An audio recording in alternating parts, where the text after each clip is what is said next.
with me. Stacks on stacks and groceries too. Smart and Final. Where else? Now at 5, sanctuary city status. LA formally gained it today.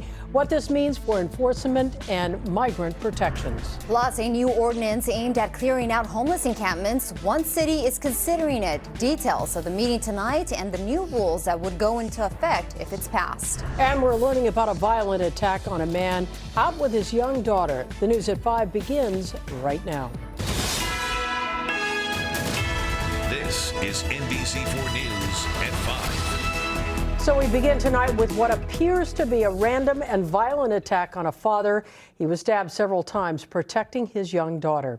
Good evening, everyone. I'm Colleen Williams. And I'm Annabelle Sedano. This happened in Westminster. NBC4's Hetty Chang is there now. And Hetty, police arrested the woman who attacked them, but we understand that they're still looking for someone else? Yeah, Colleen and Annabelle, that's right. Police tell us, fortunately, that 3-year-old girl was not injured, and had not been for a Good Samaritan who stepped in to help. They believe her father's injuries could have been much worse. They're now looking for that Good Sam. The attack happened at 4:45 Sunday evening right here at the Civic Center courtyard, right in front of the Westminster Police Department.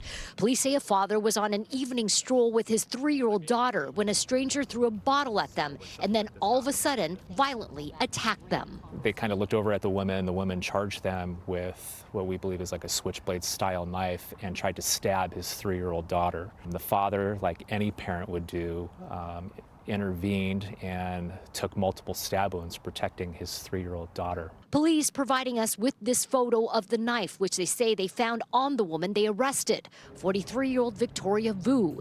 Investigators say Vu used to live in San Diego and is now believed to be unhoused and often hangs out in this courtyard. It's hard to know why things like this happen, but it's very scary for a parent and a child to not be able to feel safe. It's horrible. Yeah, it shouldn't happen. It shouldn't happen, but it's happening a lot. Had it not been for a Good Samaritan who intervened, police believe the attack could have been much more tragic. Investigators are looking at security camera footage to try to identify the man who stepped in to help, but left before police arrived. If they are listening, we thank them, though, from the bottom of our heart. What a courageous move, where many people would probably run from an incident like that. I've seen it so many times where citizens don't get involved, or they're using their cell phones or something of that nature. Whoever did this and helped out, thank you. Thank you for being an outstanding citizen and getting involved. And police tell us it was actually the girl's father who managed to escape and call 911 himself. We're told he's at home recovering, but still very shaken up. We're live in Westminster tonight. Hetty Chang, NBC4 News. All right, Hetty, thank you very much for that. And we will, of course, continue to monitor that situation. Meantime, LA is pushing back against the Trump administration.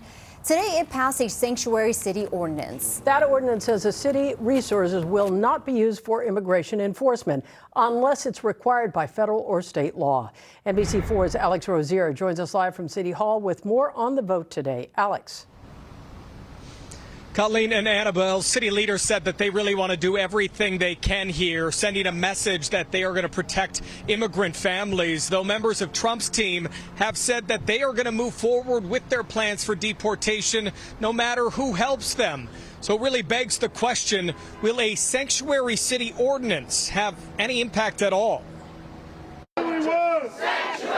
This morning, immigrant groups gathered at City Hall to voice support for the Sanctuary City Ordinance. In Los Angeles, this is what we can do to fight back and protect immigrant families. Hours later, the council unanimously passed the ordinance that says city resources won't be used for immigration enforcement unless it's required by federal or state law. We're not only just keeping immigrant communities safer, we're keeping all of us safer by enacting this ordinance. The passage comes after President-elect Trump confirmed that his administration will move forward with plans for mass deportations of undocumented immigrants. Trump's incoming border czar said on Fox News those plans will remain in place even if cities don't help. First of all, if they don't help us get the hell out of the way, we're going to do it. If I got to send twice the amount of resources to that city, that's what we're going to do. Those comments lead to questions about the potential impact of a sanctuary city ordinance. What impact will it have if the Trump administration leaders have already said they're going to do what they need to do regardless of who works with them? Well,